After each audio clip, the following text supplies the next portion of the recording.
সর্বনাশের কি দেখি? তোর তো কপাল ভালো, ফকিন্দির বাচ্চা। আমার সাথে ধাক্কা দেওয়ার পরে তোর তরমুজটা ভাঙছি। তোরে যে মারতে মারতে মাইরা ফেলাই নাই, এটা তোর কপাল। হ্যাঁ, আপনি আমারে মারলো এত কষ্ট লাগতো না, কিন্তু আপনি কি করছেন? এই তরমুজটা ভাঙা চূর্ণ চূর্ণ কইরা দিছেন। আপনি যে আমার কোন জায়গায় আঘাত করছেন সেটা আপনি বুঝবেন না, সেটা একমাত্র আমিই বুঝবো যে আঘাতটা আমার কোন জায়গায় লাগছে। তুই আসলে একটা ছোট লোক। সামান্য একটা তরমুজের জন্য তুই এমন ব্যবহার করতেছস? শুনেন, এইটা আপনার কাছে সামান্য একটা তরমুজ হইতে পারে, কিন্তু এইটা হইলো আমার কাছে মূল্যবান একটা জিনিস, যেটা আপনার মতো বড় লোক যারা আছে তারা কোনোদিনও বুঝবো না।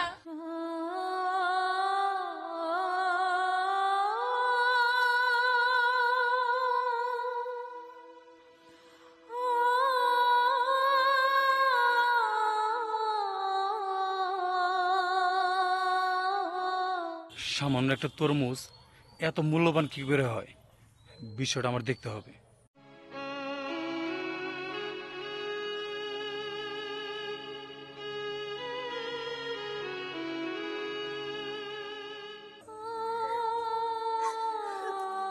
মা,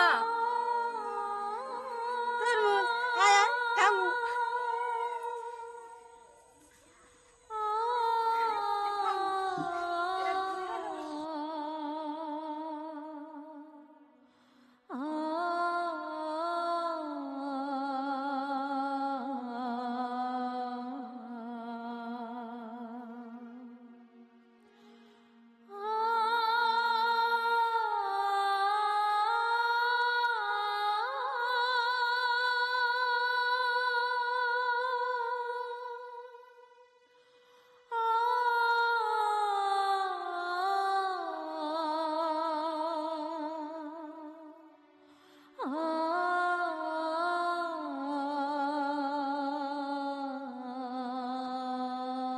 খাবি খাবি খাবি না? এই সারা, তুই খাবি? নিখা।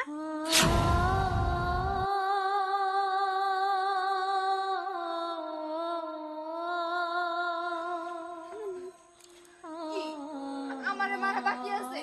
আমারে মারার জন্য আমার পিছন পিছন আমাকে বাড়ি পর্যন্ত আইছেন। কই মারেন? এই যে আপনি কইছিলেন না আমি একটা সামান্য তরমুজের জন্য ছোট লোকের মতো ব্যবহার করতেছি। আমার মা পাগল, একটা তরমুজ খাইবো এটা ঠিকই কইছে। এই জন্য আমি কত শখ কইরা আমার মার জন্য একটা তরমুজ নিয়ে এসেছি, অনেক কষ্ট কইরা। আমি মানুষের বাড়িতে বাড়িতে কাজ করি, আমি ইচ্ছে করলো আমার এই পাগল মাটারে আমি ভালো মন্দ কিছু খাওয়াইতে পারি না, তার কোনো শখ আল্লাহ তুমি পূরণ করতে পারি না, কারণ ওই যে আমরা গরিব এই জন্য। আর আপনি কিনা এই তরমুজটা ভাইঙা চূর্ণ বিচূর্ণ কইরা দিছেন। দেখলেন তো আমার এই পাগলি মা এই বালু মাকে তরমুজটা কিভাবে খাইতেছে। আমার মা বোঝে না কোনটা ভালো তরমুজ কোনটা ময়লা তরমুজ, সে তার মতো করে খাইতেছে। আমি যে আমার মার একটা ভালো তরমুজ এনে দিব ওই সামর্থ্য আমার নাই। থাকবে আর আমার লজ্জা দিও না। আমি আসলে বুঝতে পারি নাই সামান্য একটা তরমুজ এত মূল্যবান কি করে হয়। সেই কারণে তোমার পিছনে পিছনে হাসছি তোমার বাড়ি পর্যন্ত দেখার জন্য, যে আসলে কি জন্য এই তরমুজটা এত মূল্যবান।